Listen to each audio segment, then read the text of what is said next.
இன்றைய வேதவசன ஆதியாகமம் 26:22.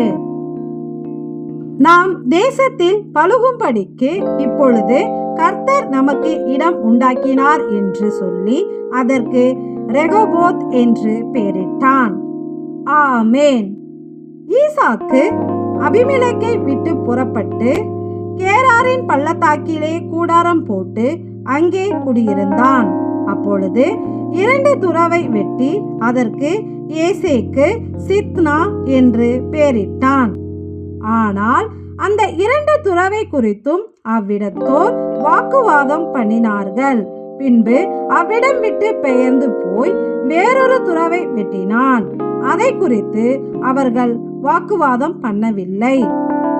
எனவே தேவன் அவனை சமாதானமாய் இருந்து சுகித்து வாழ இடம் தந்தார் என்று அந்த துறவுக்கு ரெகோபோத் என்று பெயரிட்டான். நம்முடைய வாழ்விலும் நம்மை சமாதானமாய் வாழ வைக்கும் ஒரு ரெகோபோத் உண்டு. அந்த துறவு நம்மில் எப்பொழுதும் ஊறுகிற நீரூற்றாயிருக்கும் நம் கர்த்தராகிய இயேசு கிறிஸ்து. அவராலே நாம் சமாதானத்தை பெற்று சந்தோஷமாய் வாழுகிறோம். எங்களை சமாதானமாய் வாழ்ந்து பலுகி பெருகும்படி செய்த எங்கள் ஜீவ ஊற்றாகிய கிறிஸ்துவே, உமக்கு நன்றி செலுத்துகிறோம். நன்றி.